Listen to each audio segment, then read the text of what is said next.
o que a Umbanda vai se enfrentar em relação ao coronavírus. O que nós não podemos deixar de aprender com essa lição, com esse desafio que foi imposto a todos e a todas, e como a Umbanda iria se comportar tanto neste momento, né? Nós já estamos aí há quase 9 meses, num processo de pandemia, como nós devemos pensar o dia de amanhã e o dia de hoje, o que a gente deve fazer neste momento. Logo depois, a gente fazendo essa atualidade, ou seja, tentando fazer uma atualização dos nossos olhares, dos nossos saberes para a Umbanda, fomos lá conversar com a mãe Ana, conversar com a mãe Lene, falarmos sobre a psicografia, né, os saberes, como é que nós podemos aprender com a Umbanda. E aí dividimos histórias, contos, numa tarde tão recheada de tranquilidade, uma das tardes mais gostosas no sábado passado. Logo na sequência, conversamos com o Pai Norberto. O Pai Norberto nos trouxe uma visão sobre essas mudanças que a mediunidade tem sofrido ao longo do tempo, né, colocando os seus estágios. Falamos sobre esse processo da importância dos médiuns se conhecerem e expandirem suas consciências para essa Umbanda do terceiro milênio. Então, depois nós tivemos as bênçãos do mestre Ubaxanã, que o Pai William nos trouxe sobre a raiz dos saberes dos tambores, a busca das origens, do sentido de cada um das nossas corimbas. Nos preparamos quarta-feira para falar sobre a Umbanda de amanhã, fazendo uma reflexão sobre o que nós precisamos planejar e sonhar juntos para construirmos nesse projeto. E ainda pensando neste sonho, né, pensando na Umbanda de amanhã, vamos pensar sobre o uso de uma das ferramentas tão cruciais nos dias de hoje, que são as redes sociais, né, a internet, onde Pai Luiz Fernando, Pai Norberto também nos trouxeram uma série de saberes, de pensares, né, os prós da comunicação digital, os contras, e como nesses prós e contras temos o desafio para fazermos uma proposta de conteúdo, uma proposta de profundidade, sem substituir o chão do terreiro, mas para adicionar uma ferramenta para a divulgação dos saberes. Então, nós tivemos, hoje à tarde, um momento de fazermos uma reflexão coletiva sobre a mulher, o feminismo e a liderança, o resgate dessa tradição matriarcal das religiões de matriz africana. Aí falamos com a mãe Juliana Nogal, a Kaela Xé e Jussara Lopes, que trouxeram para nós um momento de muita reflexão, de muita necessidade de reforma, tanto íntima, né, e aí eu digo para todos os homens, uma reforma muito íntima nossa, né, no nosso reconhecimento, e mostrando um caminho que nós devemos trilhar na nossa Umbanda, buscando essa igualdade, buscando o papel tão forte, necessário, imprescindível da mulher nos axés. E agora, né, fazendo alinhavando, a gente fazer um pensamento que o coronavírus nos desperta, mas nós queremos continuar sabendo, né? Vamos buscar os saberes, aí vamos falar da psicografia, de atividades mediúnicas, chão de terreiro, mas não podemos falar isso sem mediunidade. Vamos pensar sobre a raiz dos nossos fundamentos, o que cada fundamento tem, de onde surgiu, por que surgiu, e como é que nós podemos louvar essa tradição e aprimorar, se for o caso. Passamos a fazer uma reflexão coletiva sobre o que precisamos fazer hoje, aprender com ontem, mas enxergando que amanhã a Umbanda tem que estar diferente, assim como nós, especialmente umbandistas, temos que estar diferentes. Mas isso não acontece se nós não tivermos todas as ferramentas na mão, né? Não termos essa ojeriza, esse afastamento que eu pessoalmente tenho, que em relação às redes sociais, à internet, e então trazer esse papel, essa figura crucial, central, imprescindível da mulher na nossa fé e na nossa religião. E aí, para que a gente possa, de uma forma muito, muito tranquila, né, tentar falar bem pouquinho, para a gente poder abrir para qualquer pergunta, é pensar que nesse dia 15 de novembro foi feito um marco, né, um marco histórico da anunciação. Ou seja, o que é anunciar? É algo que já existia. Eu estou anunciando que tem, né, então eu já fiz. Ninguém anuncia algo que não existiu. Você anuncia algo que já existe. Olha, pessoal, aqui está se formando uma religião. Está se formando, ou seja, a gente usa o gerúndio, porque ela já era um processo histórico de centenas de anos antes. Mas foi ali no dia 15 de novembro de 1908 que nós cravamos uma marca. E quando a gente pensar que tudo na Umbanda é simbólico, essa marca ela não pode ser esquecida e nem menosprezada. Nós temos que ter a compreensão, na minha visão sincera, que a Umbanda ela é um processo histórico que inicia há milênios em determinados povos, que juntos, no Brasil, construíram a Umbanda. Então, é a união de saberes milenares é que vão sendo construídos. Portanto, a gente pode dizer que a Umbanda, na sua raiz, nasceu há milhares de anos na África, há milhares de anos na Europa, há milhares de anos na América, eu não tenho nenhuma dúvida disso, no Oriente, mas ela começa a se conformar quando ela está chegando no Brasil. Então, eu acredito que quando o homem branco invadiu as terras e teve o contato com os nossos indígenas, isso no momento mais recente, porque existem alguns relatos dos fenícios, né, chegando nas Américas antes de 1300, né, tem alguns relatos colocando os fenícios aqui no ano 2, ano 3, ano 5, ano 100, ano 300, depois de Cristo. Mas pensando nessa colonização da Península Ibérica, quando Pedro Álvares Cabral, os Padre Anchieta chegaram, né, nos inícios do século XVI, 1502, 1503 e assim por diante, iniciava-se ali, através da dor, do choro, da tristeza, do genocídio, da escravidão, da ganância, surgia dali, deste caldeirão do sofrimento, a unidade. Era mão com mão. O negro Congo-Angola, o Lunda Quioko, o Zulu, o Diqueto, o Dioió, o Igala, o Ibô, ele tinha que dar a mão para o outro. Meu, você está sofrendo igual a mim. Aí chegava o Tupinambá e falava, rapaz, eu também estou sofrendo, invadiram minha aldeia agora. E esse braço dado, essas mãos que se entrelaçavam para resistir, para sobreviver, é que começam a formação da Umbanda no Brasil. Né? Ela eclode nessa formação. E como toda semente, toda raiz, a gente não enxerga. Quando é que a gente enxerga? Nossa, que jardim bonito! Quando a planta já nasceu. Mas quanto tempo demorou aquela germinação? Quanto tempo aquela sementinha, aquele grãozinho, ficou quieto, só esperando a oportunidade, só esperando as condições necessárias para eclodir? Então, se a gente pensar que o bambu, antes dele dar a primeira aparecimento para fora, ele foi buscar as profundezas da terra para se garantir. Quando eu aparecer, nenhum vento vai me derrubar. Nada nem ninguém poderão me torcer e ainda assim não conseguirão me arrancar, porque eu fiquei firme os meus pés neste solo. E eu acho muito lindo que nós, umbandistas, somos como esse bambu, que balanceia, mas não cai. Nós temos uma música, eu não vou cantar, né, porque eu não sou bobo, né, mas tem uma música de Oxalá que fala assim, filho de fé, balanceia, mas não cai. Mas é o bambu, né? Ele vai fazer todo o caminho do vento, a pessoa vai chegar lá e vai torcer e ele não vai quebrar. Então, porque ele lá no começo, ele solidificou aquela raiz de tal forma que nada poderia destruir ele. Então, nesse momento triste, mas também surgiu a oportunidade, que Deus não perde uma oportunidade, né? Ele cria a oportunidade da fé, do amor, do caminho para nós chegarmos até Ele. E então, naquele momento, aquela raizinha vai buscando o fundo. E passa um século, passa dois, e os movimentos acontecem.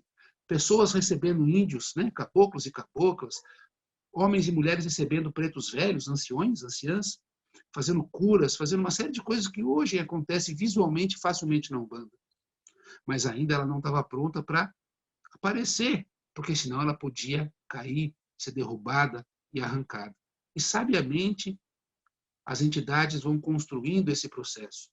Então chega no final do século XIX, por volta de 1800, 1820, uma explosão. O século XIX, se a gente buscar em vários relatos policiais, e isso é muito engraçado e triste, é que essa pesquisa ela não tem livro para isso, porque a história é regida por brancos, né? Então, o branco não quer falar sobre as possessões demoníacas dos descendentes negros e índios. Então, eles simplesmente condenavam. Mas existiu uma explosão. Se você pegar os registros históricos da Polícia Civil do Rio de Janeiro, por exemplo, pegar os registros da Polícia Civil e da Justiça de Paranaguá, aqui em Curitiba, que existe na Biblioteca Pública Municipal, Pública Estadual, nós vamos descobrir que existiam inúmeras pessoas sendo presas por feitiçaria, curandeirismo, e aí você vai descobrir quais eram os elementos de rito. Está lá o seu delegado, né, o investigador de polícia, com toda a sua soberba cristã, dizendo assim, fomos até a casa do fulano de tal, ou da ciclana de tal, e lá encontramos objetos demoníacos. Um pedaço de adaga de ferro, fincada em uma estrela riscada no chão. Junto delas tinha uma ferradura. Dessa ferradura tinha uma flecha montada em um arco, pronto para ser lançado, o Ofá de Oxóssi. E ali eles falavam que aquilo era do demônio.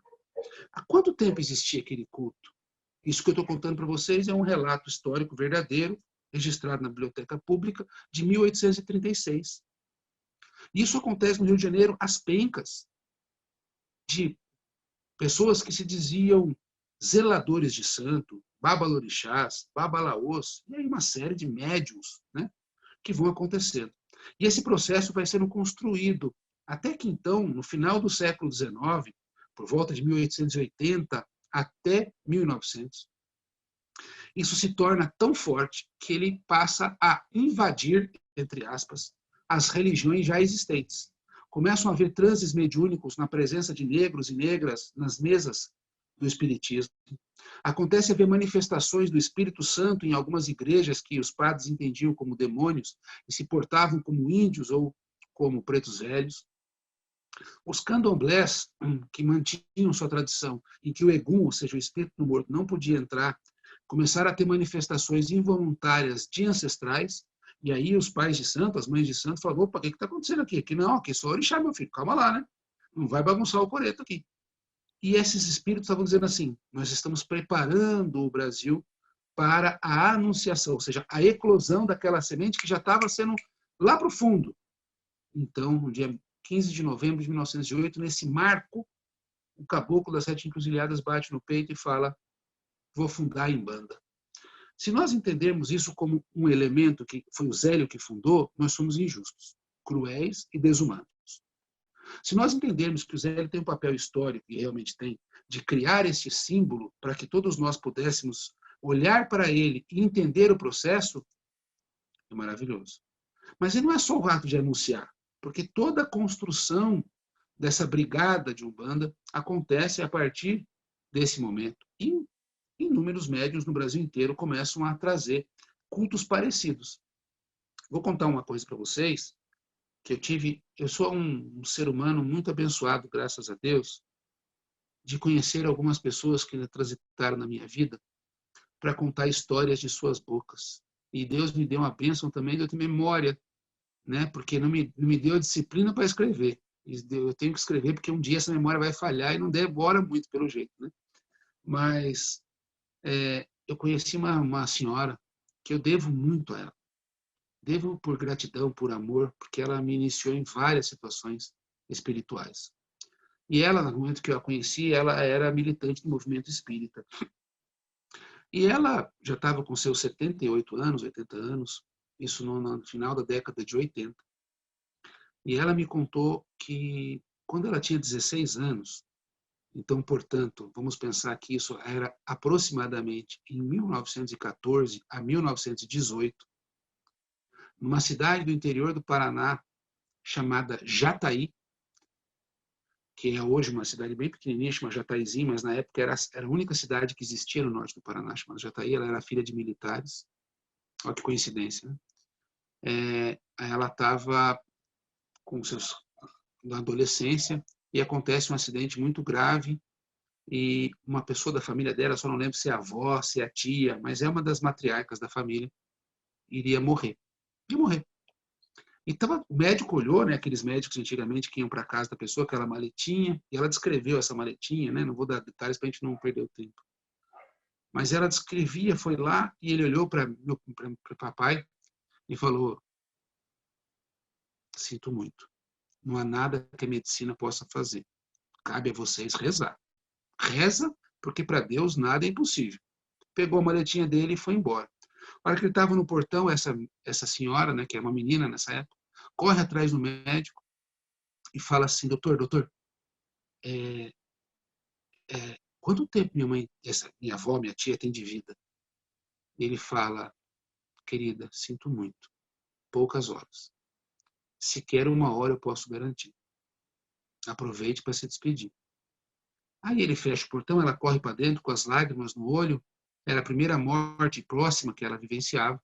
Ela se ajoelhou ao pé da cama e falou, bom, se é para rezar, vamos rezar, né? E começa a rezar. E a hora que ela reza, daqui a pouco alguém escuta um barulho naquele quarto, uma voz grossa saindo. Correm lá e era aquela menina, incorporada por um caboclo, que se deu o nome de Sete Flechas. Falou assim, eu sou Sete Flechas. Pega uma bacia de água agora, pega 3 machos de algodão, um pecado de pano, e começou a falar. Ele falou assim, não adianta me olhar, não. Se mexa, que nós não temos tempo a perder. E aí sai aquele mundaréu de gente correndo, obedecendo uma menina de 14, 15, 16 anos, trazem tudo que o caboclo tinha pedido, ele então pega, chama uma das mulheres, não lembro se é a mãe dela, fecha a porta e fala, só reze. E então lá ele aplica uma série de beberagens, de macerações de ervas, e aquela senhora é curada. Naquele momento fica todo mundo em efusivo, né? E ela, assustada, não sabia o que estava acontecendo, e ela falou, puxa, graças a Deus que aconteceu, né? Passou. No outro dia, ela estava brincando na garagem e da brincadeira surgiu uma situação diferente, porque a voz grossa voltou, chamou todo mundo. Vocês viram o que eu fiz ontem? Eu não vim aqui para salvar ninguém, ela não. Eu vim aqui para anunciar. Amanhã a gente começa a atender gente de fora. Pode organizar a sala que ela é minha. Eu quero isso, daí pediu um arco e flecha, pediu pena, pediu folhas, pediu uma imagem de Jesus e se construiu um altar, um peji. Quem iniciou aquela senhora? O caboclo. Exatamente igual ao Zélio? Exatamente igual ao Zélio. Isso é uma história verdadeira? Sim, eu escutei da boca da pessoa e da mãe da pessoa, que ainda estava viva com 100 e poucos anos na época. Então a Umbanda ela começa a surgir em todos esses lugares. Naquele momento era preciso esse impulsionamento em que naturalmente os médiuns eram feitos por si próprios, porque não havia tempo nem espaço e nem organização para que um médium como o Zélio pudesse iniciar toda a corrente umbandista. Imagina uma situação dessa. Jesus fez esse caminho, né? Vamos pensar em Jesus. Quantos séculos demorou para que aquela comunidade entendesse Jesus? 3 séculos. Então, se nós fôssemos pelo caminho que Jesus trilhou, nesse caso, nós estaríamos ainda sabendo de Umbanda? Não, teria manifestações que a gente não entenderia ainda. Então, a espiritualidade, ela explodiu no Brasil inteiro. Aliás, tem relatos no Uruguai, tem relatos na Argentina, mas nem vamos entrar nesse espaço, vamos entrar no espaço brasileiro. E nesse processo todo, nós fomos caminhando para nos descobrirmos primeiro. Por isso que, até 1930, as pessoas não usavam nem direito a palavra Umbanda ainda, porque elas não sabiam direito o que era. E elas começam a se concentrar, a se organizar, vamos junto, mais uma vez, mãos dadas, sozinhos não vou conseguir. A polícia entrava e batia, prendia ou matava, literalmente, os sacerdotes e sacerdotisas. Era um tempo de perseguição severo, grave, né? Eles eram acusados de curandeirismo e feitiçaria e eram presos, eu não me lembro qual era a pena, mas eu sei que poucos foram presos literalmente e muitos foram machucados ou assassinados. Então era um período muito sombrio, né? E eles precisavam dessa união. E começa o diálogo entre as casas, entre lideranças como o pai Zélio e o pai Benjamin Figueiredo.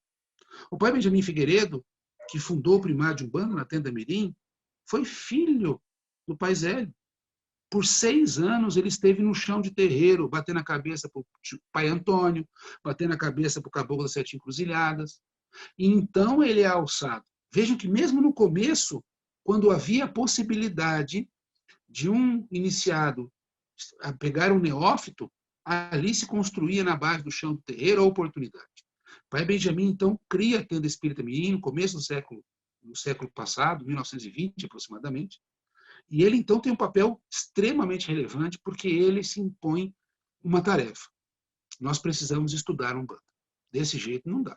Eu não sei para que faz isso, não sei o que é orixá, não sei o que é isso. Então ele constrói uma equipe. E essa equipe, feita por várias pessoas, começou com 6, mas depois foi maior, eclodiu em 1940, quando se faz o primeiro Congresso Nacional de Umbanda. E lá, milhares de umbandistas se reúnem para debater Umbanda. E não foi um debate civilizado, não. Teve pancadaria, chute, soco, facada. Foi um negócio sinistro, não foi? Foi um negócio de alto nível mesmo. E ali se definiu uma série de questões, entre elas a manifestação do Caboclo Sete Encruzilhadas como anunciação. Se vocês pegarem aí, vocês vão procurar, vocês vão achar, está escrito lá, a Umbanda foi anunciada pela primeira vez na Federação Espírita de Niterói, aí dá o nome da rua, que eu não me lembro mais, pelo Caboclo das Sete Encruzilhadas. Naquele momento existia uma grande facção entre Tatá Tancredo da Silva e o pai Benjamin Figueiredo. Tatá Tancredo dizia que não se faz Umbanda sem negritude, sem África. O pai Benjamin Figueiredo falou, não precisa de África nenhuma para fazer Umbanda. Mesmo ele sendo filho de caboclo, filho de preto velho, ele queria dar a branca, fazer a Umbanda branca. E nesse processo dessa decisão, acontece um movimento que perdura até 1990, que é um processo de embranquecimento da nossa Umbanda. Eu lembro que, quando eu comecei, algumas pessoas falavam assim, a religião de matriz africana. Não, não, isso é coisa do candomblé. Candomblé. Umbanda é brasileira. Brasileira. Tem nada de África na Umbanda não, Caetano. Pode parar com essa invenção sua aí. Aí você ia para o outro e falava assim, não, mas o orixá... Não, não. A gente está usando o nome, mas não funciona assim. Então as pessoas tinham ojeriza de falar da África. Tamanho era o racismo, ainda hoje é, mas era pior ainda dentro da religião. Mas em 1990 a espiritualidade falava, não, vamos africanizar isso aqui. E todas as pessoas que eram a favor da branquitude começam a rever seus conceitos. Nós tivemos a presença de algumas pessoas na nossa conferência que, antes da década de 90, defendiam o embranquecimento da Umbanda. Mas 90, 96, 97 começam a ter uma explosão de africanidade no seu coração, na sua alma, e através dos guias que começam então a buscar a raiz da África. Isso fica tão forte e tão presente que até nessa época você chegava num terreiro de Umbanda, não sei se tem mais alguém que chegou nessa época, você não falava em orixá. Os terreiros de Umbanda não falavam a palavra orixá. Você ouvia falar de Iemanjá, povo d'água, povo d'água, povo d'água. É a linha das águas. Falava Oxóssi, não, o povo da floresta, a linha da floresta, linha dos caboclos, linha dos caboclos. Então o orixá era confundido com a linha. Por exemplo, falar de Omolu, não, é a linha dos africanos. Então os africanos têm um lugar. Uma das 7 é deles. O resto não era? Não. Ogum era romano, por exemplo. Era um cavaleiro romano com espada, centurião, falta com essa sainha, né? E aí a coisa foi acontecendo, né? E esse processo, então, ele começa a eclodir porque as pessoas começam a falar assim, você é filho de santo? De qual santo? Daí a pessoa, como assim? Ah, eu sou devoto de São Judas Tadeu, eu sou devoto de Santa Clara, de Santa Bernadette, de Santa de Virgens. Então, um umbandista nessa cultura católica, ele também quer ser filho do santo. E então nós começamos a resgatar a tradição que os candomblés já tinham há muito tempo, que era revelar a ancestralidade da qual você e o seu espírito pertenciam. E isso é muito recente, muito recente. Isso é da década de 90 para cá. E olha, 90 já era difícil acontecer, 2000 para cá que começa de verdade a isso ser relevante. Tanto que muitos terreiros de algumas facções, entre aspas, facções, mas desculpe, de algumas correntes, eles ainda não falam de quem a pessoa é filho de orixá. E é nesse processo dessa africanização, desse panafricanismo, porque a Umbanda ela é uma representante do panafricanismo, que, ou seja, é a junção, como a Yalaxé nos falou, né, do recôncavo, vem Vodum, vem Inquice, Congo Angola, Jejmari, Yorubá, nós estamos tudo juntos, gente. Vamos nessa, porque senão a gente vai... vamos cair. Esse panafricanismo, ele vem na Umbanda com força. O orixá vem do Yorubá, práticas vêm do Jeje, o ritual e a força da ancestralidade vem dos bantos. Ou seja, esse panafricanismo começa a ficar tão latente, e ele passa de ser latente para ser explosivo. E as casas começam, então, a se reconhecerem como religiões de matriz africana. Nesse reconhecimento, a Umbanda se vê obrigada a passar por transformações. Transformações de rito, transformações de pensamento, de música. E essas transformações abrem um leque para um outro fenômeno muito curioso, que é a migração de umbandistas para o candomblé. Se nós pegarmos a estatística de Campinas, por exemplo, Campinas tinha majoritariamente terreiros de umbanda até 1980. A partir de 80, os terreiros de umbanda vão fazendo assim e os terreiros de candomblé de Angola fazendo assim. Então, existe uma pesquisadora, uma antropóloga da Unicamp, que fez um estudo sobre isso, dizendo que a Umbanda foi a porta de entrada para a pessoa se reconhecer africana e ir para o candomblé. Hoje, a Umbanda tenta se recuperar em Campinas. Tem várias casas, né? Sempre teve várias casas. Mas esse processo aconteceu. E nesse processo, a Umbanda também precisa se reconhecer. E ela, então, começa a ter uma produção literária voltada para o africanismo, ao enxergar o africanismo. Porque se tinha uma pretensão de dizer assim, o que era africano era o popular no sentido pejorativo. Eu lembro que eu falava assim, eu faço umbanda popular, a pessoa me olhava com uma cara assim, tipo... Agora, se eu falasse que minha umbanda era mística, minha umbanda era esotérica, então ela tinha mais a ver com a minha branquitude. Então eu falava, agora sim, agora você está indo pelo caminho certo.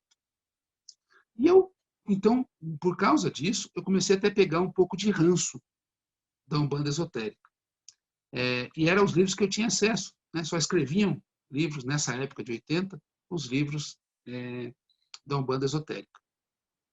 E com o passar do tempo, a Umbanda, então, ela começa a buscar a sua africanidade. Nessa africanidade, ela também se obriga a enxergar de forma diferente os xamãs das Américas, que são os pajés.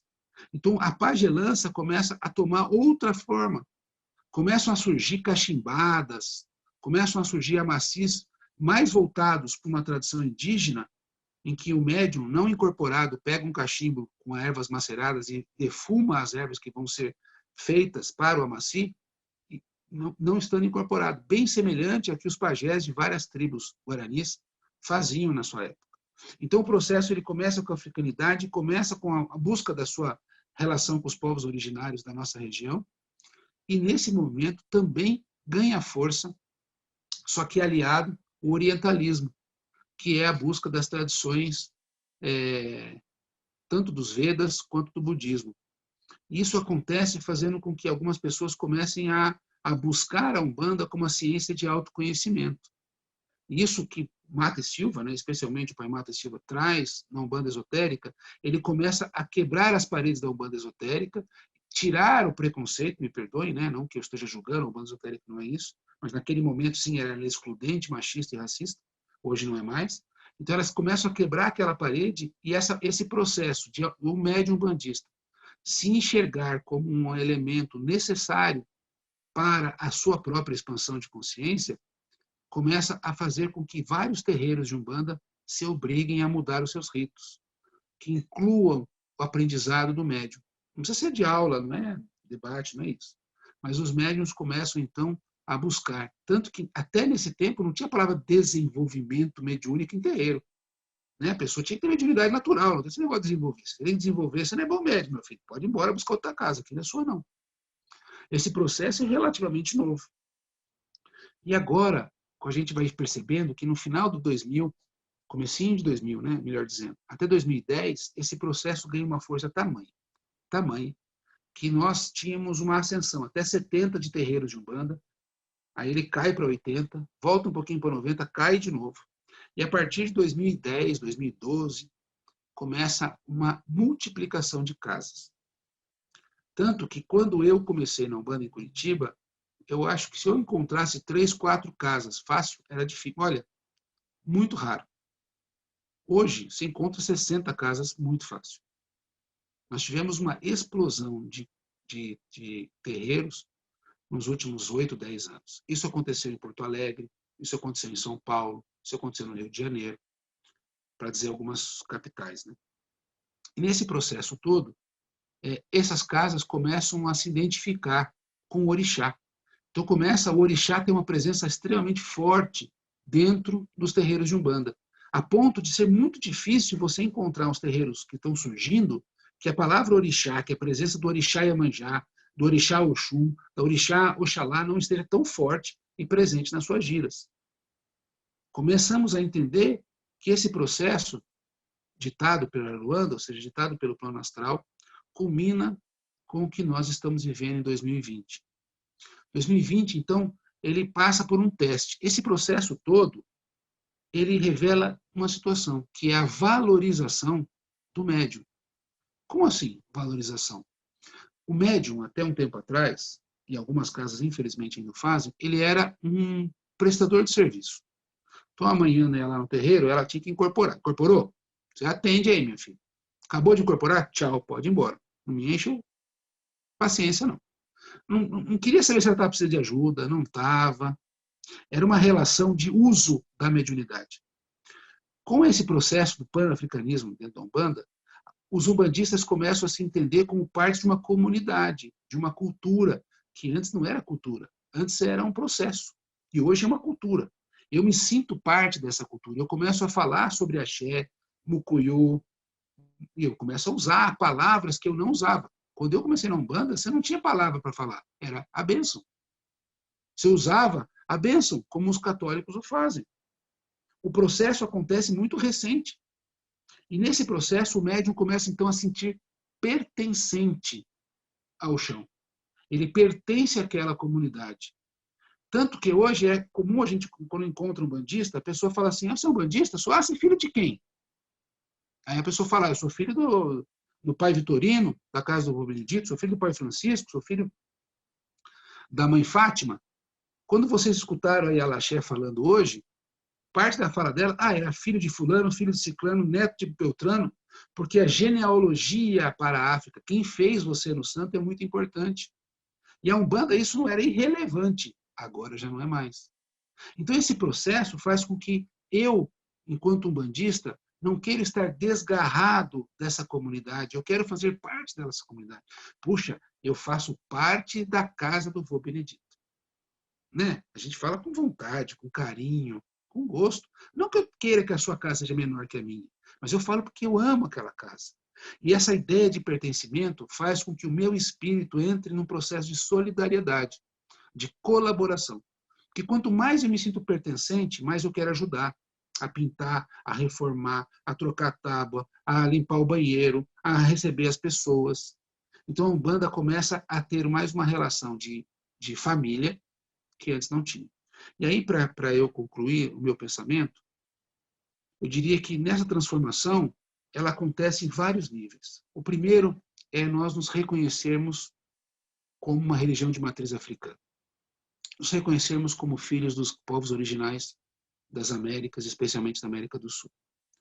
Fundamental nos percebermos como família, seguindo o preceito de Jesus, que quem é minha mãe, quem são meus irmãos, senão aqueles que fazem a obra do meu Pai.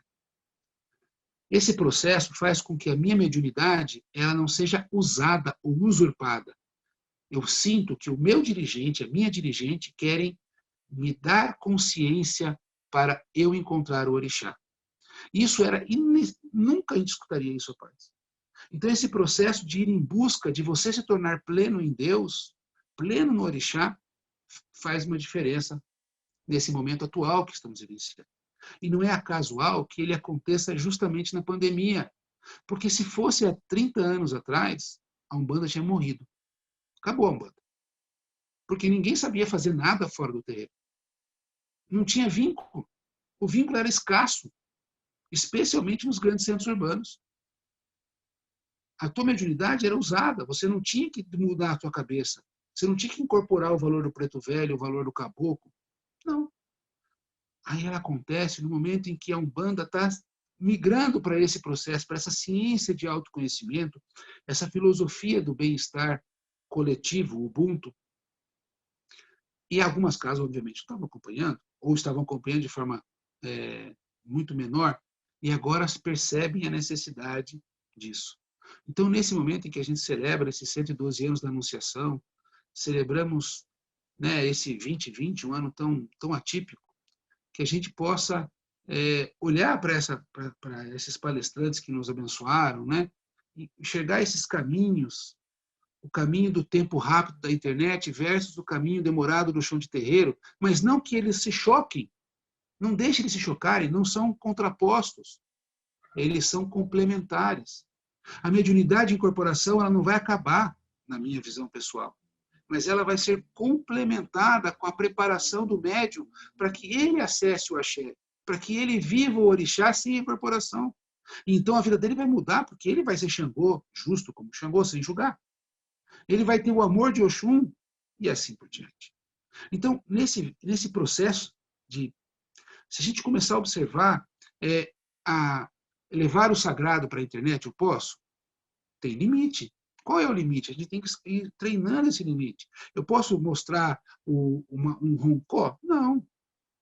Porque ali é um lugar sagrado, onde as cabeças dormem. Mas eu posso falar sobre o orixá. Então a gente vai começando a tentar mostrar que a gente vai construir um novo cenário, uma nova forma de aprendizado. Eu lembro uma situação que tinha quando os livros foram lançados, muitos séculos atrás, a prensa foi uma revolução. E algumas pessoas, inclusive médicos, falavam assim: vocês vão ver, o livro vai acabar com a memória, vai emburrecer as pessoas, vai ler, vai aprender como? Lendo? Como é que pode uma coisa dessa? E isso foi uma grande... E por incrível que pareça, em 2020 tem gente fazendo isso, né? Pelo amor de Deus. E quando eles perceberam que o livro melhorava a memória, melhorava o aprendizado, porque eles podiam ser usados para isso, o livro passa a ser, então, um instrumento de benefício. As redes sociais, a internet, o celular, o computador, ele, assim como está sendo, vai emburrecer as pessoas, vai diminuir o QI, vai fazer com que a pessoa fique... Tem uma série de estudos que podem apontar para isso. Mas será que é ele em si ou o uso que nós fazemos dele? E aí a gente vai aprendendo que a Umbanda é a arte da síntese. E aí eu tenho que concordar com o mestre Arapiaga no seu início, que a Umbanda é a escola da síntese. Se a gente entender que esses processos são complementares e nós usarmos ele por esse caminho, eu acho que nós estamos falando da Umbanda do terceiro milênio. E a Umbanda que faz essas ligações, interconexões. E por fim, e agora de verdade o fim, eu diria assim, que tudo que nós estamos aprendendo se nós não aprendermos isso, a colaboração, a solidariedade, tirarmos o medo de que o terreiro do Vô Benedito não concorre com o meu. Nós nos complementamos. O terreiro TTAA do Pai Francisco não concorre. Nós somos complementares. Quando nós entendermos isso, a gente vai parar de querer bater e vai começar a fazer isso. E nesse processo de um dar a mão para o outro, porque nós estamos sofrendo igual, aprendemos a aprender igual, a gente vai poder trocar experiência como os negros e as negras faziam nos seus encontros forçados, é verdade. Quando o Babalorixá encontrava o pajé, eles trocavam informações sobre os encantados da floresta. E eles se juntavam. Percebam que a Elaxé, quando ela falou do candomblé, os catiços, ou seja, os espíritos de Exus, pombogiras, etc., não podem descer no terreiro. Mas lá eles cultuam caboclo. Porque não existe um candomblé no mundo que não tenha caboclo. Por quê? Porque ele é o dono da terra. Porque eles dialogaram no sofrimento. Então, eu tenho uma convicção muito forte que nessa Umbanda do terceiro milênio, que ainda não chegou, é a Umbanda da colaboração, do Ubuntu, da solidariedade. Uma Umbanda africana, ameríndia, uma Umbanda que seja uma ciência de autorrealização, mas esse auto não no sentido do individual, mas do auto no sentido que eu preciso trabalhar em mim para que outros também sejam trabalhados. Que eu me preocupe com a minha reforma íntima e que eu ajude outras pessoas a encontrarem esse espaço. Esta é a autorrealização, é o final do meu ego para a construção da coletividade. E essa Umbanda eu vi na boca do Pai Norberto. Eu vi na boca do Mestre Obaxanã. Eu vi na Yalaxé, Jussara. Eu vi na Mãe Juliana, vi na Mãe Ana, vi na Mãe Lene. Eu vi nesse anseio por estarmos juntos. Estarmos vivendo juntos, trabalhando juntos em prol da nossa coletividade. E eu acho que esse é o nosso desafio. E para celebrarmos, a gente não pode desonrar os nossos ancestrais e antepassados. ao pai Zélio, à mãe Zilmeia, à mãe Zélia, à mãe Lígia, a tantas Yalorixás e Babalorixás, Mametos, Tatas de Inquícia, o Tatá Tancredo, pai Benjamin Figueiredo. A gente tem que saudar pela coragem, pela ousadia. Eu ia acabar, eu falei, eu menti para vocês, vou ter que falar mais uma coisa que me soprou aqui no ouvido, eu não posso deixar de falar. Vovô Conrado desceu no terreiro uma certa vez, manhã, e falou que a Umbanda era um quadro, pintado com carinho. Só que esse quadro, quando foi pintado a primeira vez, era uma praia. Tinha areia e o mar, e um pouquinho do céu. Passado um tempo, chegou um outro artista e falou: que quadro lindo, mas se colocar umas pedras aqui, vai ficar mais bonito ainda. Então ele pintou umas pedras e as ondas batiam na pedra.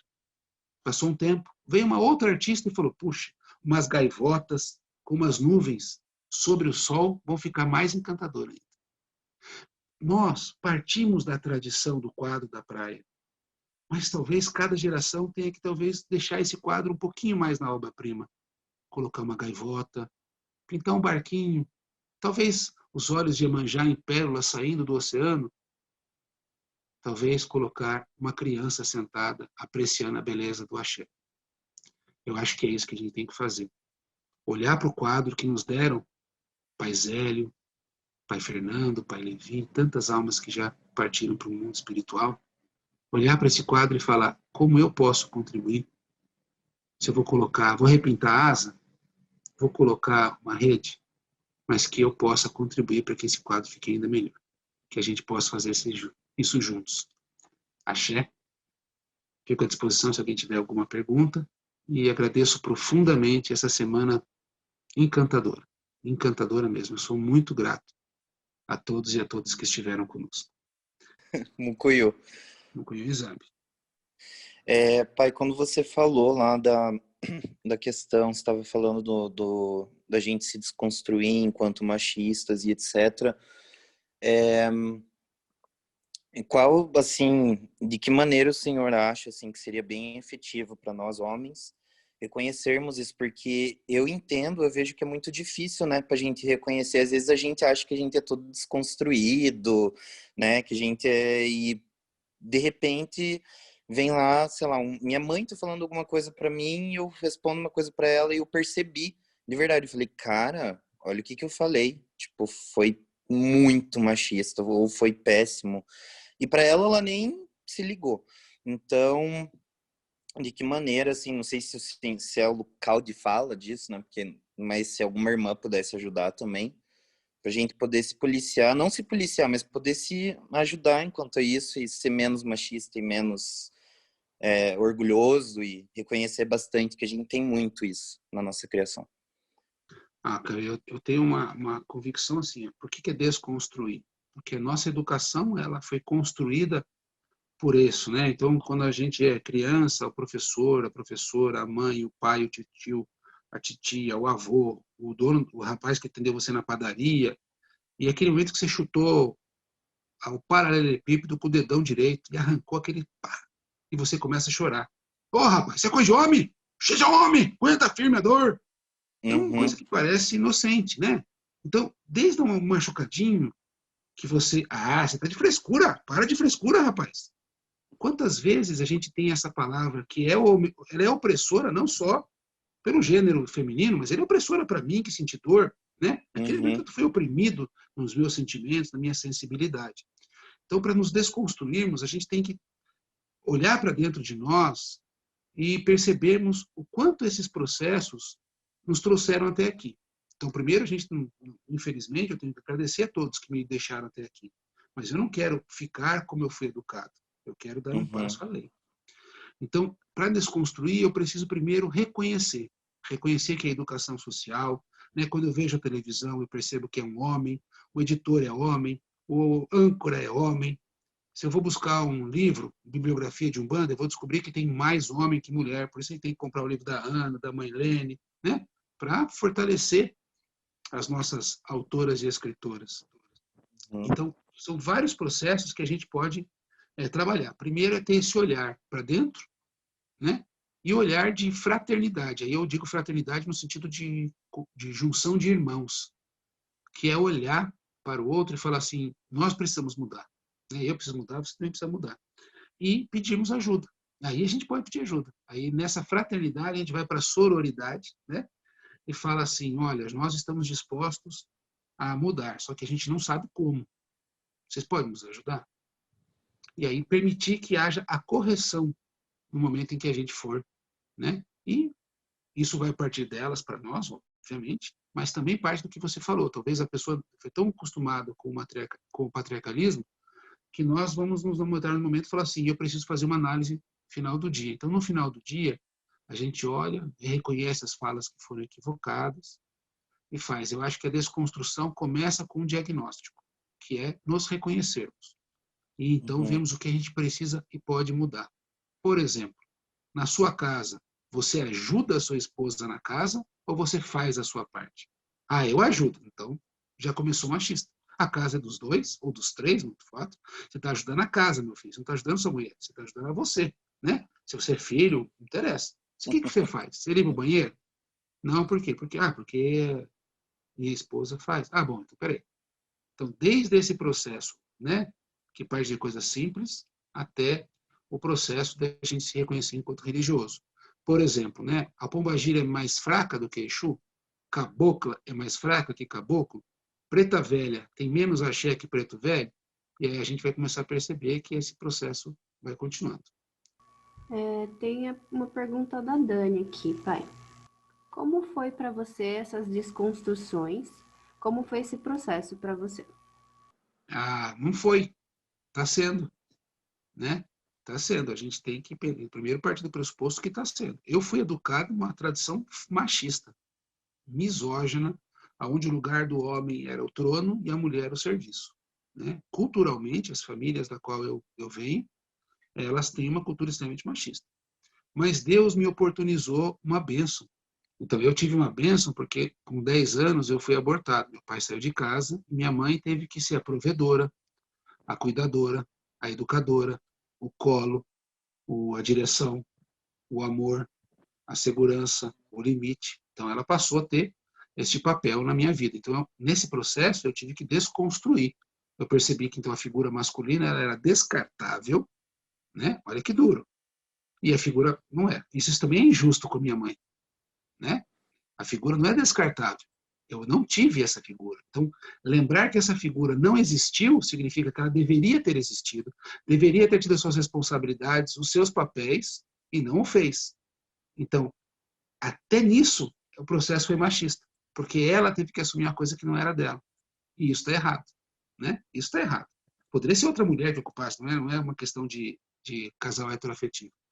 Mas nesse processo é que eu começo o meu processo de desconstrução, que é muito incipiente e que eu acordo todo dia e peço que eu possa me desconstruir. Aliás, Dani, a minha desconstrução também parte de um processo teológico chamado quenosis. E eu busco a palavra de Jesus que ele fala assim, que eu seja cada vez menos para que Deus seja mais em mim. Que é e essa desconstrução ela parte também da minha desconstrução do ego. Tem mais uma pergunta aqui do Cauê. Pai, o senhor acredita que as pombagiras trabalham isso em nós, homens? Porque eu sinto muito forte ela me dando oportunidades, principalmente durante a pandemia, de eu rever esses conceitos machistas enraizados. Cauê, eu vou pensar, eu não sei te dizer, mas esse processo, para mim, ele é muito forte com a presença de entidades femininas, né? E entidades não binárias. Esse é um assunto que a gente um dia tem que falar na Umbanda, né? Por que caboclo tem que ser caboclo e cabocla tem que ser cabocla? Até que ponto essa relação dual existe no astral? Mas a presença de entidades femininas, como a Pombagira Maria Padilha das Almas, como a Cabocla Iritama. Primeira vez que a Cabocla Iritama veio na minha mediunidade, ela veio toda nua de cabelos escorridos. Então, a hora que eu me vi nua. É uma experiência, não tenho como descrever. Né? Eu não sabia o que fazer com a mão, juro por Deus. Então ela pegava o cabelo e passava por aqui. Eu sentia o mamilo.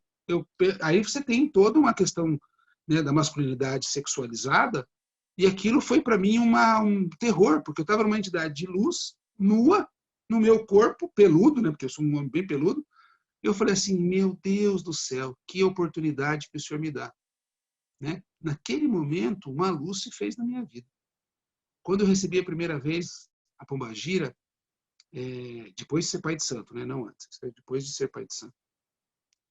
E ela, empoderada, conduzindo a gira, mostrando, e ela é muito firme, muito proativa, ela me mostrava um olhar feminino que eu era incapaz. Então, eu digo que, por isso que eu falo que a mediunidade de incorporação, ela é tão maravilhosa que ela me proporciona ser algo que eu sou incapaz de ser agora.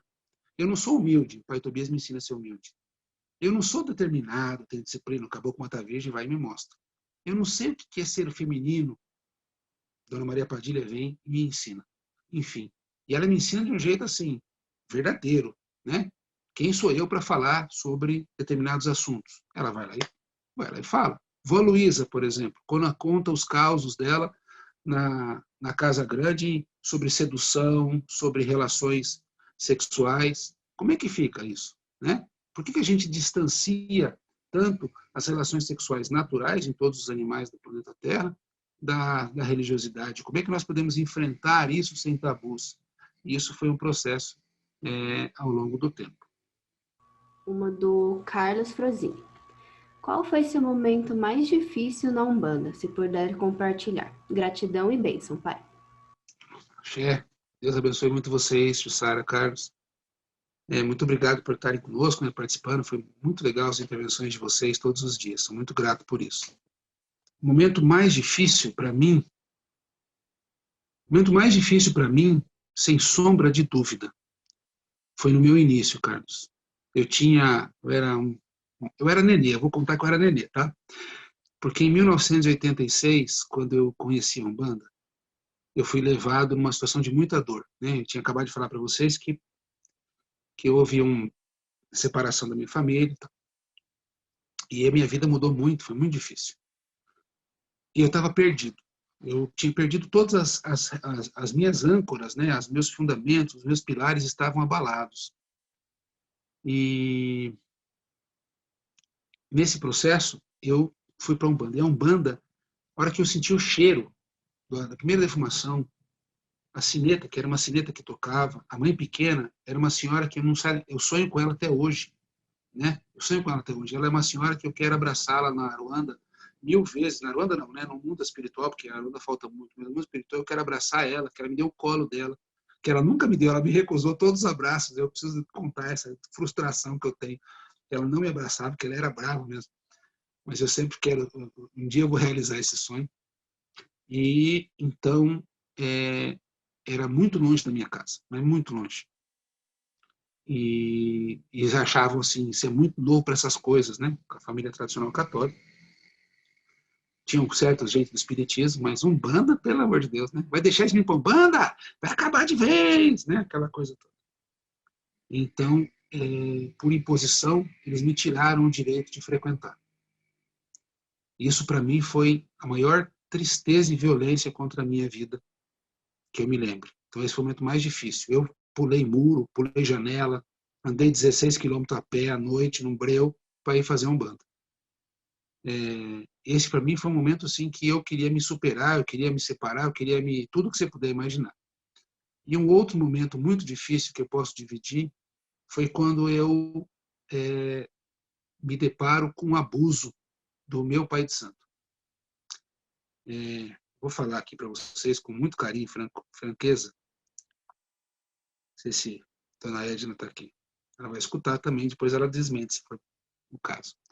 Quando meu pai de santo tenta se engraçar com a minha mãe carnal. Então, ele tenta ter uma relação que não tem nada a ver com fé nem axé. E naquele momento, eu preciso dizer para vocês que desconstrói tudo o que eu podia imaginar que era, né? Ou seja, minha mãe estava necessitando de ajuda, eu estava precisando de ajuda, e ele, aproveitando a carência, tenta fazer uso de algo que eu não concordaria muito. Se a mãe quisesse, né, se ela tivesse vontade, é outra conversa, não é isso, mas é que foi impositivo. Então eu saio e falo, estou fora, isso não é para mim, né, não aceito esse tipo de coisa, não é para mim, não quero saber. E aí, minha mãe, bondosamente, e muito contra a vontade dela, me leva a todos os terreiros de Umbanda que alguém podia falar. Você ouviu um terreiro de Umbanda, Ana? Ah, tem um lá, virando a esquina, no Caixa Prego, você vai lá. Eu ia lá.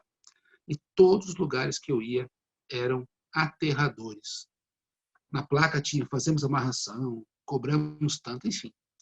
Então, por causa da violência sofrida, eu não tinha Umbanda para praticar. Na cidade que eu venho, não tinha Umbanda. Simplesmente não tinha. E fomos, olha, eu posso dizer que fomos em dezenas de lugares. Se alguém falasse, eu ia. Né? Fazia minha mãe, que eu sou chato pra chuchu. Não sei como é que ela me aguentou tanto tempo. Eu falava, mãe, você vai me levar, mãe, você vai me levar, mãe, você vai me levar, porque não tinha como ir, porque não tinha onde, não tinha nada, né? Porque você sabe que, enfim. E nesse processo eu tive que sair da Umbanda e ir para o Espiritismo. O Espiritismo me cresceu muito, né? A mão de Deus sempre nos guia. Mas esses dois momentos foram os momentos mais tristes para mim, foram lá no começo, mais difíceis. Tem da Déia de Iemanjá. Eu queria saber o que o senhor acha sobre falar sobre educação sexual nos terreiros. Eu acho, não só nos terreiros, né? Eu acho no lugar inteiro, né? Tem que falar na igreja, tem que falar no clube, tem que falar na associação de moradores, tem que falar na escola, tem que falar em todo lugar, né? Tem que falar no clube de mães, tem que falar no clube de pais, tem que falar. Educação sexual, ela tem que existir. Senão, nós reproduzimos a opressão e a violência doméstica, né? Nós precisamos nos conscientizar que o vizinho que está sofrendo é meu irmão, minha irmã, e ele não está sofrendo sozinho, não. Nós temos que nos solidarizar. E essa pandemia infernal, que é a violência sexual contra crianças, né? Esses estupros de menores, estupro de qualquer maneira, mas já que estamos falando de criança, estupro tem que ser acabado. A gente tem que acabar com essa cultura do estupro que existe no Brasil. Né? Aquele movimento em 2013, 2014, todas de shortinho, não sei se vocês lembram dessa história, mas é um movimento que teve das alunas das escolas de Fundamental 2 e do ensino médio de Porto Alegre. E elas fizeram todas de shortinho, que era a roupa que eu visto não te dá o direito de passar a mão. Né? Então a gente precisa tirar isso, porque esse é um ranço sério, equivocado, e que a gente precisa estar em todos os lugares. É isso que eu penso. E aí agora tem uma pergunta da Selma de Xangô. Pai, me chamou muito a atenção quando a mãe Juliana falou sobreviver à ignorância dos umbandistas. Gostaria que o senhor falasse sobre o assunto. Ô, Selminha, a Juliana era melhor para falar do que eu disso, né? A mãe Juliana, ela tem uma experiência de transitar, só para vocês entenderem. A mãe Juliana, São Paulo, ela funciona com um grupo de decanos. Então, cada decano construiu uma federação. São 10 federações fortes, tradicionais, e ela é uma das poucas pessoas que transita por elas, por todas, ou quase todas, né? Todas não dá para transitar, mas ela transita por várias, né? Ela vai para do Ronaldo Linhares, para o pai Jamil, para o pai Elcio, e ela vai fazendo para o Sandro, ela vai transitando. Então, ela tem uma experiência muito mais rica do que a minha.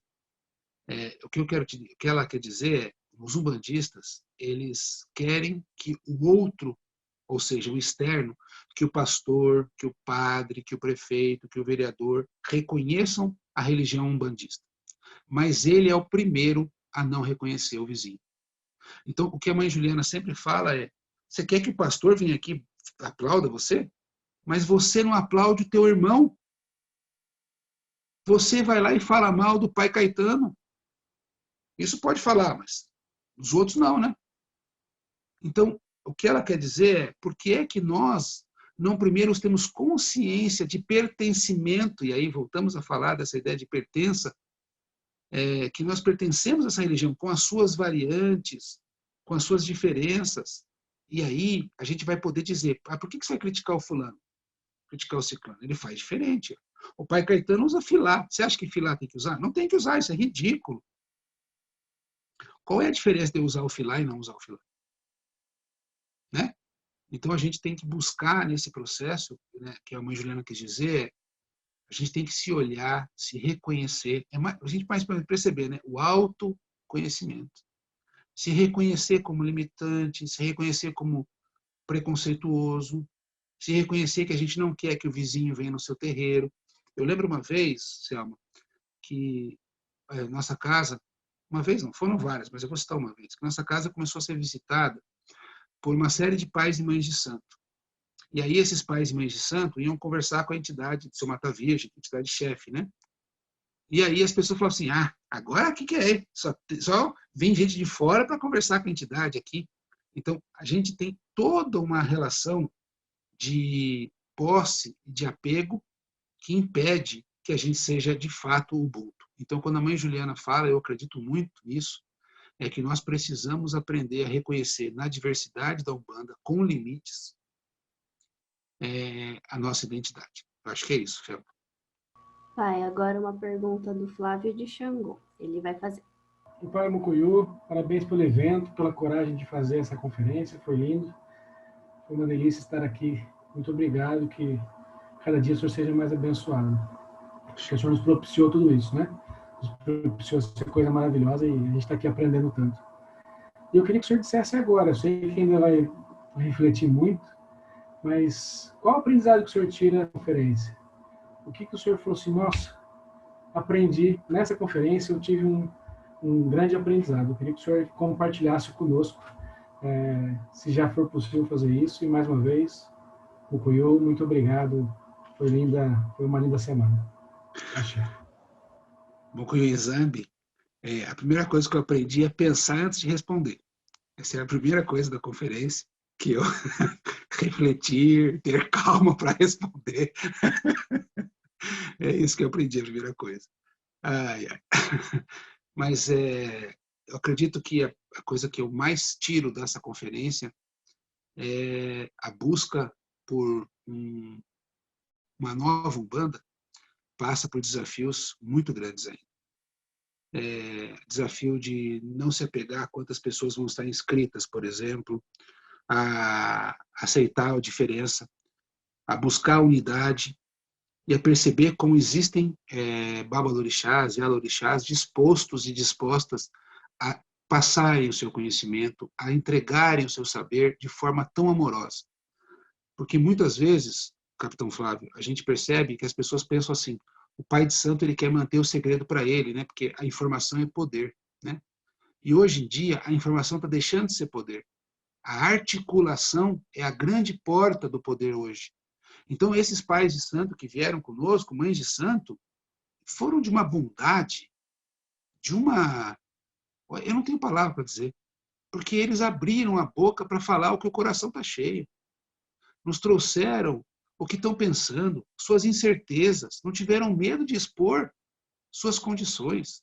Né? Nós temos aí a Manhana, que falou conosco nesse momento, de forma tão sincera, tão gostosa. Então, a coisa que eu mais aprendi, além de todos os teores, depois, se quiser, eu posso trazer os teores, assim, provavelmente dito, mas sem pensar muito, é me maravilhar com o ser humano de novo, me maravilhar com essas escritoras, esses autores que vieram aqui com a vontade mais real de passar para nós o que eles estão com dúvida. Não tiveram medo de falar, não tenho dúvida. Eu acho que esse, para mim, foi a coisa mais marcante. Porque nenhuma palestra, capitão, eu fiquei olhando para o palestrante, né, mesmo distante, e eu percebi que todos eles e todas elas buscavam no seu interior, né, vocês percebiam, você viu quando, eu vou dar um último exemplo que nós vimos agora, a Yalaxé fechando os olhos, quando ela falou de Oxaguian, ela respirou. E aí ela foi buscar o orixá. Ela não quis cantar. Ela quis evocar. Ela quis ser o eco do passado no presente. E isso aconteceu com a Manhana, aconteceu com a mãe Lene. Olha, para mim isso é um aprendizado, que eu também possa fazer isso um dia. Né? Que eu possa ser tão sincero, tão amoroso, tão acolhedor, como os palestrantes foram. Eu acho que esse, para mim, é o maior aprendizado. Tem uma pergunta agora aqui da Joana Duarte. Como você vê a construção no sentido de comunidade dentro das casas de Umbanda?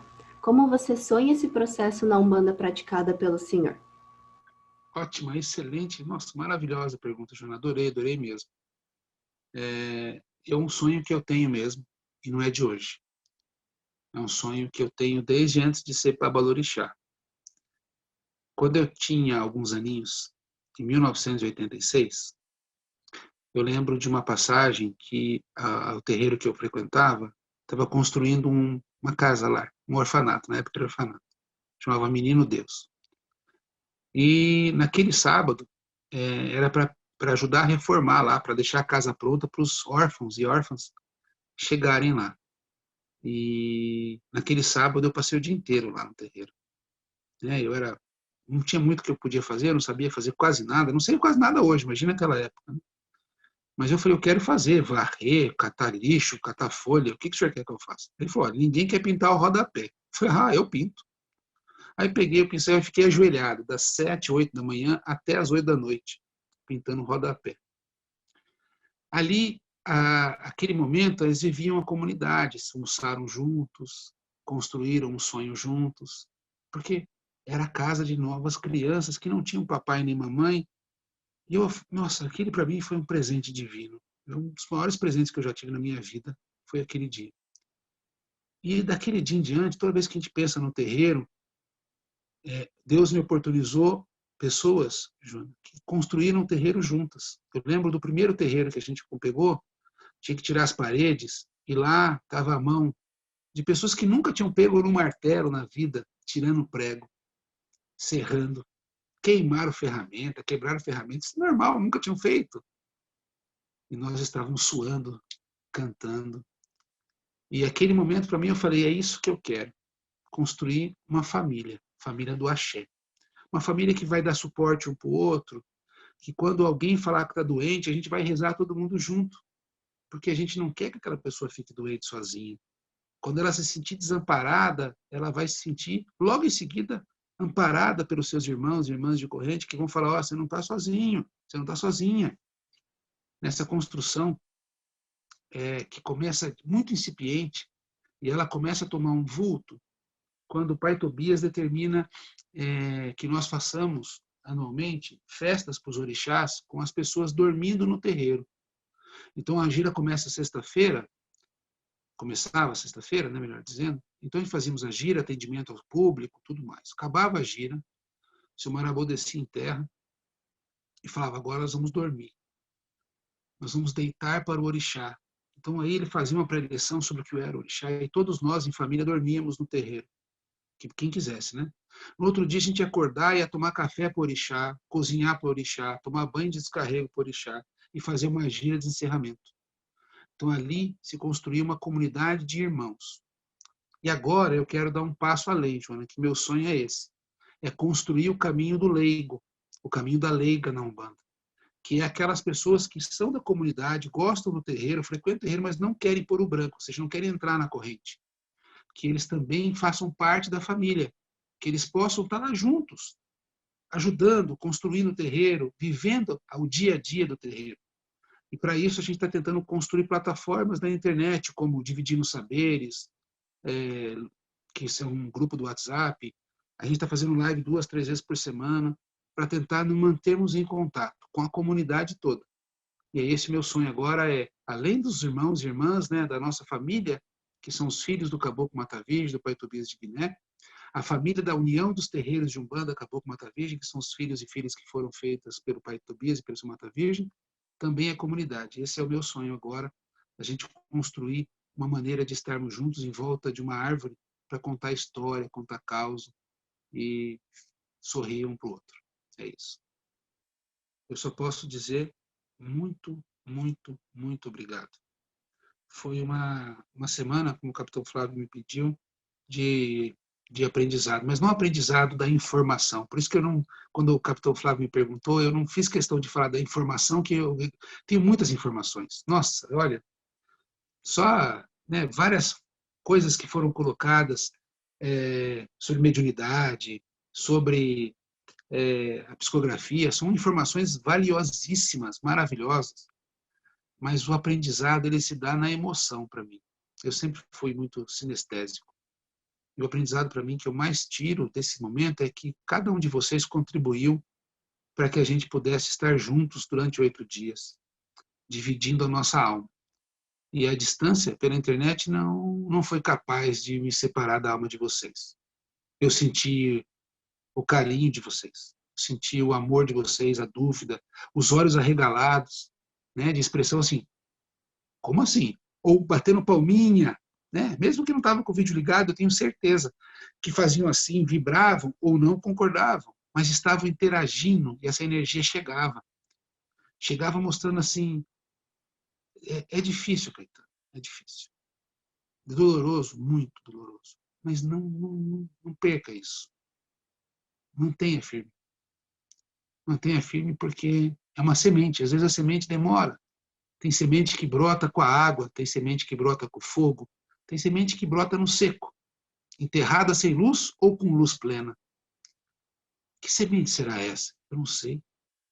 E por isso o Marabô diz, então, meu filho, vamos fazer tudo. Põe água, põe fogo, vai fazendo. Mas não desiste, porque ela tem que germinar. E então, por isso, quero agradecer muito vocês, agradecer a cada um dos palestrantes, né? Em nome da Manhã, que está conosco hoje, eu vou agradecer a todos e a todas. Vocês foram espetaculares. Nossa, olha, de verdade, eu só sou gratidão. Gratidão mesmo.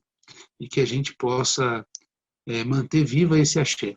Eu digo que, com todo o esforço do mundo, a gente vai fazer uma vez por mês, mantendo, para que daqui a um ano a gente vai falar sobre outro evento, vamos fazer uma outra tese e a gente vai continuar construindo uma tradição.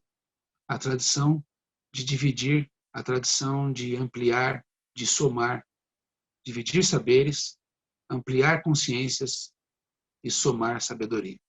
Eu acho que é isso que a gente tem que fazer, sem ter medo. Com outros pais de santo, mães de santo, eu só posso dizer muito obrigado, que Deus os abençoe e que as forças de Exu nesse momento estejam a consolidar nossos dias, abrindo as portas, permitindo que em cada encruzilhada, cada um de nós encontre a iluminação para seguir o caminho de Deus.